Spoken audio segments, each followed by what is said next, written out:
15 years ago. I went to college 4 hours away from my hometown and would occasionally drive home for weekend visits to see family, high school buddies, etc. My parents were divorced, though they still lived in the same county, and at the time, my dad was living in a small apartment, so I would stay at my mom's ranch house in the countryside.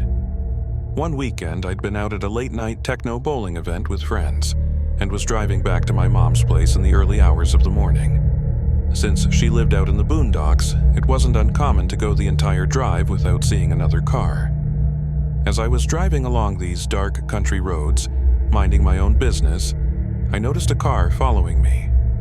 At first, I didn't think much of it, but then I realized it was swerving behind me. It was riding my bumper, way too close for comfort, and weaving back and forth. This went on for a couple of miles on these deserted roads. No one else was around. At this point, I was pretty freaked out. The car wasn't making any move to pass me despite having plenty of chances, and there was no way in hell I was stopping, pulling over, or going home in case this person was a crazy axe murderer or something. So I started making random turns, trying to lose them. No luck, they were glued to my bumper, still swerving. I decided to head back toward the city where I'd been hanging out, figuring that getting onto a well-lit, higher-speed road with other cars around might help. But the car still followed me, matching my speed for miles. Panicked and not thinking about better options, like driving to a police station, I made a last-minute, probably illegal move, swerving from the fast lane onto an exit ramp at the very last second. It worked. The car behind me couldn't react in time and had to continue on to the next exit a few miles down the highway. Having shaken my unwanted companion, I sped back through town, probably 30-40 miles per hour over the limit, in a total panic to get back to my mom's house. I made it without further incident, but my skin was crawling. Every pair of headlights behind me sent my paranoia through the roof. To this day, I can't drive at night to my mom's house without thinking about it. Even typing this out now is making my skin crawl. I have no idea what the swerving driver's deal was. Never saw them again, at least not that I know of. This past spring, I went on a cross-country RV trip with my friend Melissa, her 7 kids, and 2 young German shepherds. We started in West Virginia in a 20-year-old RV christened Big Betsy, and almost everything that could go wrong did go wrong. For starters, the water lines broke the night before we left, so we had to rely on jugs of water the whole trip. The gas tank cap was busted, making it a pain to remove. The tires had decent tread, but a couple were old enough to worry me. The auxiliary batteries were shot, so we had to jump-start them with a power supply every time we stopped. The main battery cable had a bad connection, meaning that every time we started the engine, I had to stand in front and jiggle the cable while she turned the key. The slide jammed, so we had to use a pry bar to get it in and out. Then, driving through Colorado Springs, we blew a spark plug out and had to stop for repairs. Luckily, Melissa's brother, a former diesel mechanic, was traveling with us, so he got us back on the road in a day.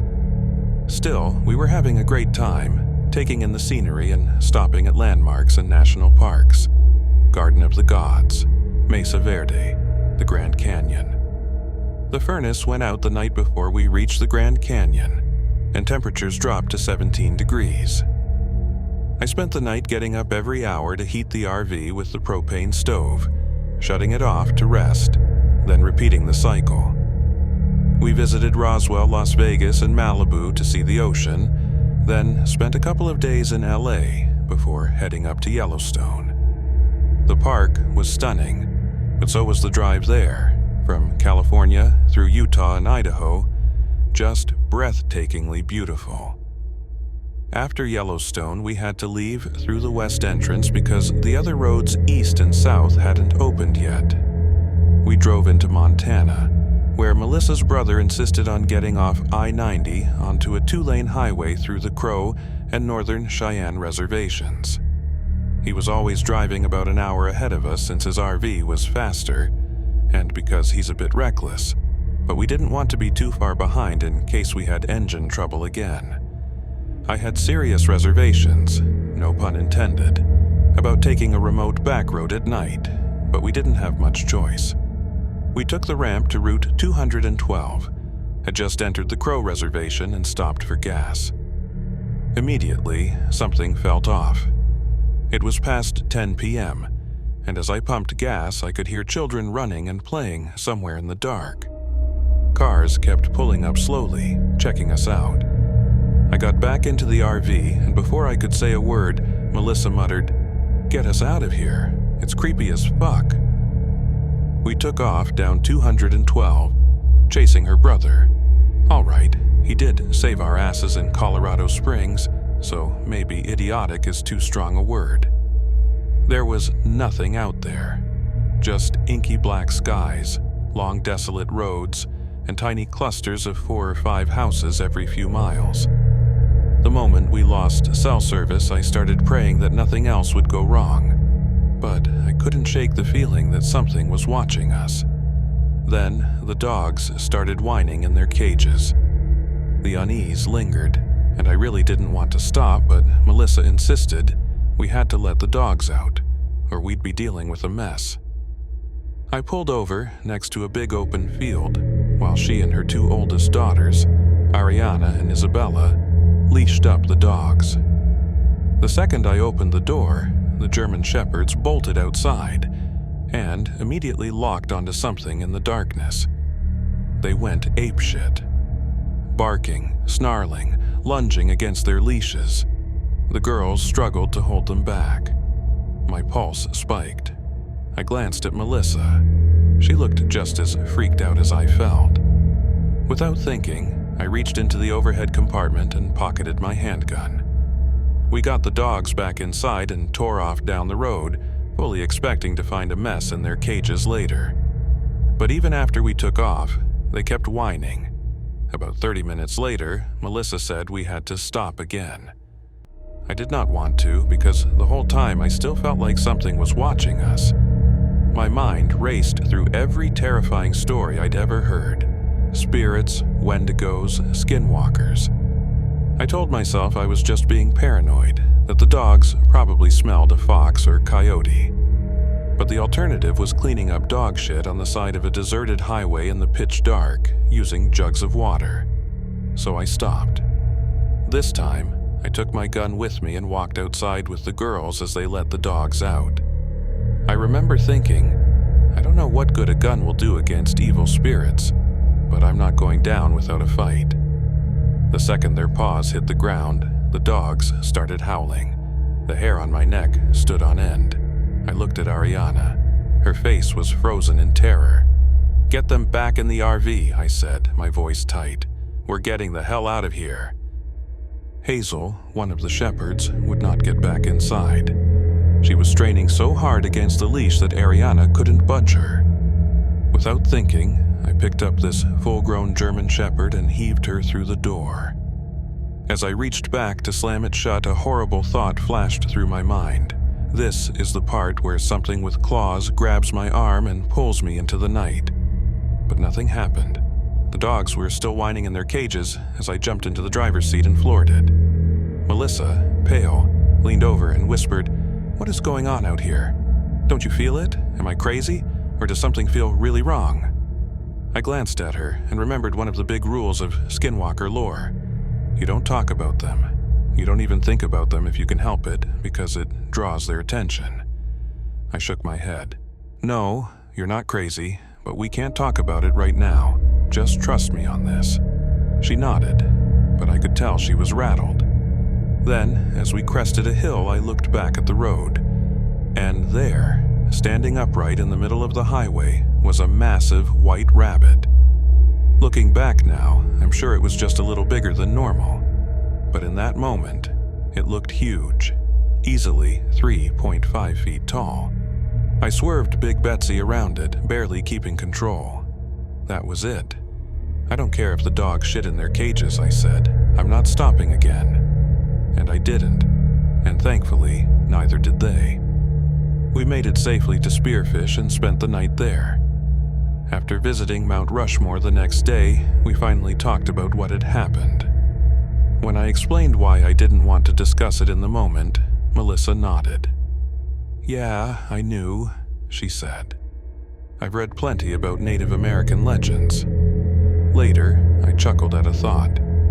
Maybe the spirits were real, maybe they weren't. But if they were, they probably didn't appreciate me wearing a Cleveland Indians cap through their reservations. My young wife and I were moving between cities. We'd spent all day loading a large 16-foot trailer with all our belongings and began the drive across the state just before dark. I had borrowed a large pickup truck to pull the heavily loaded trailer, so the combination was very heavy, slow and cumbersome to start and stop. We were traveling along a very desolate stretch of highway around midnight, going roughly 60 to 65 miles per hour, when I saw what looked like a couple of deer walking onto the road ahead of us, maybe 200 yards away. My wife was asleep on the seat next to me. I began to slow down and laid on the horn to scare the animals off the road before we reached them. Where we live, this is a pretty common occurrence, so I wasn't slamming on the brakes, expecting the deer to move well before we got there. They usually do. Suddenly, as these deer came fully into the light of our headlights, I realized they weren't deer at all. It was two men, and they were trying to stop us. It was only a 2-lane highway, and one man was standing in the middle of our lane while the other was in the opposite lane. By now, there was absolutely no way I was going to be able to stop in time, and they weren't leaving me anywhere to go. But they didn't realize I couldn't stop. I stomped on the brake pedal and continued blaring the horn over and over, hoping they'd move. I was fighting to keep the truck and trailer from jackknifing, brakes locked up and tires screaming. But these guys were not moving. I was still going 35 to 40 miles per hour when I reached them. The only thing I could do was try to thread the needle between them. So I centered the truck in the middle of the roadway and hoped neither of them tried to close that small window. At the very last second, the guy standing in my lane jumped out of the way. He was so close I was seriously worried the big rearview mirror might hit him in the head. I missed him by mere inches. This all happened in a span of about 8 seconds. There were no cars anywhere on the road. We were way out in the middle of nowhere, and based on their behavior, it was obvious these two guys were up to something potentially nefarious. I didn't stop.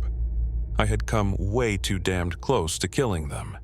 My heart was pounding so hard I was having trouble breathing.